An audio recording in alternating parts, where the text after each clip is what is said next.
I'm Evan Harvey from Nasdaq, and we're talking today about National Volunteering Week, which is celebrated in the US and Canada this week.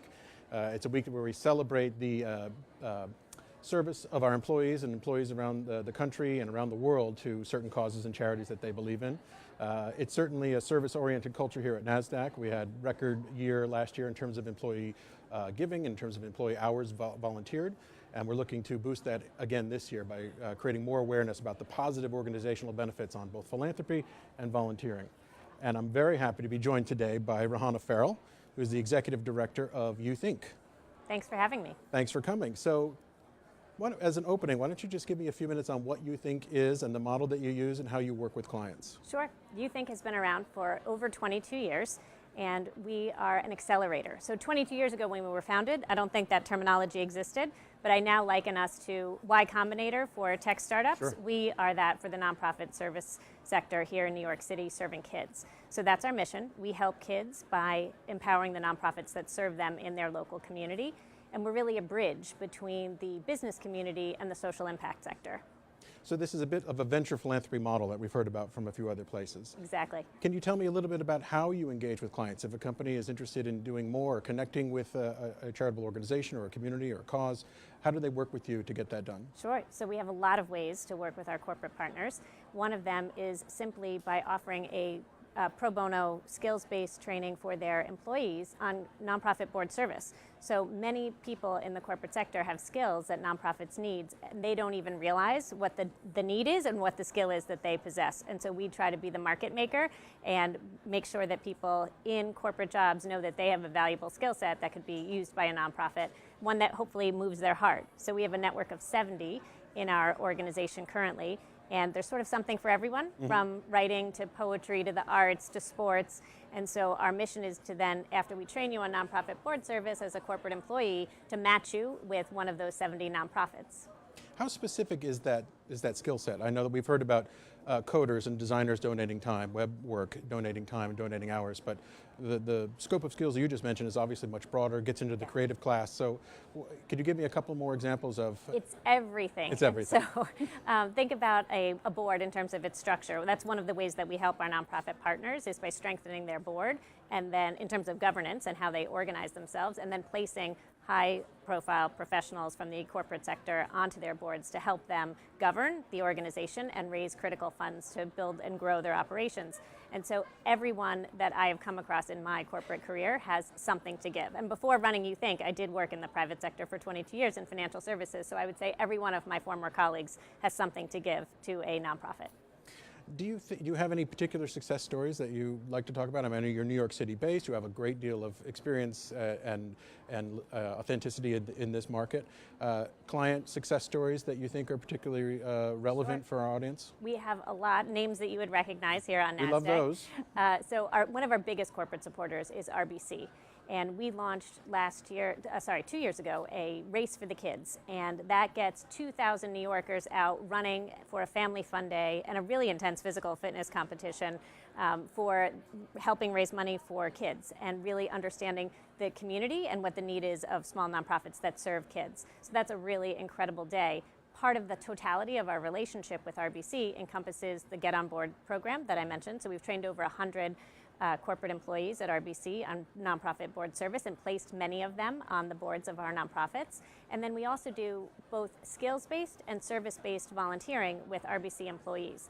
And so a service-based day might be where you go and you plant a garden or you paint a school. And a skills-based program is something that we've really done a lot with Morgan Stanley over the course of the last few years, where their investment banking analysts actually do week-long service projects, many week-long, month-long service projects with our nonprofit partners around a strategic plan, a financial plan, or any sort of bigger project that they don't have either the skill set or the bandwidth to do internally at the nonprofit partner. So that's sort of two examples. And they're both sort of financial services, investment side. Do you find that there's a tradition of engagement in that sector more than others? Absolutely. There is. So our model is definitely based on the financial services sector. We're actually looking to expand into tech and media and real estate and other verticals. But certainly it is an incredibly generous sector in terms of financial giving, as well as giving of their time and their resources and their energy and their time, talent, and treasure is what we call it from a nonprofit governance standpoint. This is something that we didn't talk about this beforehand, but I'm just fascinated by your model. How do companies track success? I know that companies are looking to, when we talk about philanthropy, we talk about sustainability or volunteerism, they want KPIs, they want metrics so they can determine if they're having impact.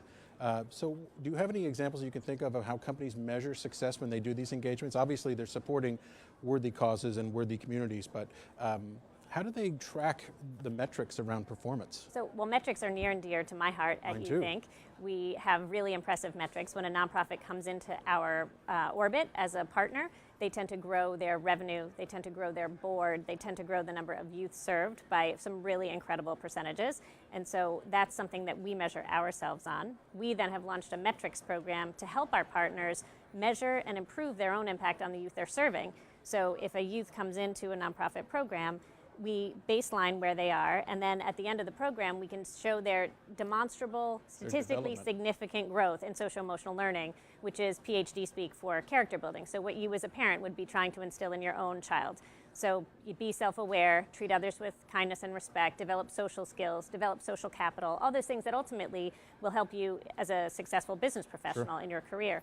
So that's what we do at YouThink. And when corporations want to do more volunteering, which we're definitely seeing as a huge trend, both skills-based and service-based, they're really looking to attract and retain their workforce, particularly millennials. So we feel like there's a huge groundswell of support for volunteerism earlier and earlier in one's career from the younger professionals in the workforce today. Yeah, I mean, speaking of trends, we certainly see with Millennials and Gen Y and Gen X a service-oriented mindset. Absolutely. They come from a high school culture or a college culture where service was sometimes mandatory, so this is not out of the ordinary for them to give back.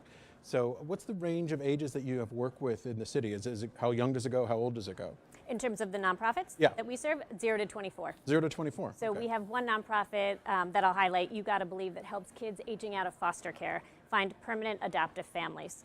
And so that is kids who are on the upper end of that range. And then we also have one parent-child home program that teaches English as a second language households and really helps kids in that sort of 0 to 2 range or 1 to 3 range. And so it really is an incredible gamut of ages as well as ways that we engage with kids.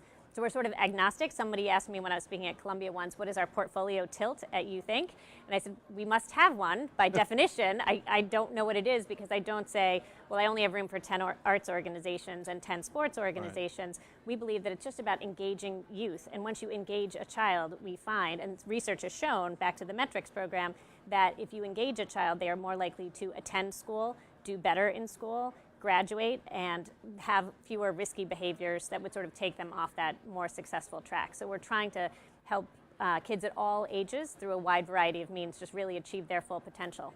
Yeah, you probably need that wide variety of skills and interests in order to attract a wide group of kids and actually get them involved and engage their passion. Right. So other trends and dynamics that we've seen, you know, obviously the move towards metrics and quantification, the shift in the service-oriented culture. What are some other things that you've seen over the 22 years that you think has been doing this in the city? What are the changes you've seen in the corporate volunteerism or the engagement space? And maybe as a follow-on to that, where do you think this can go? Where are we going in the future? Sure. So I've been now in this seat for 2 years, and I would say just in my limited window, I've seen a huge ramp up in terms of our existing corporate partners looking for more opportunities, whether it's more service-based or launching their first skills-based initiative, which does take some work and structure on the part of the company. And I imagine a little bit of investment. Yes, absolutely. And so we see more and more dollars flowing into volunteerism as moving from a nice to have to a table stake. It really is something that everyone feels like they need to have now, which is a great trend for us and all of the nonprofits in our network.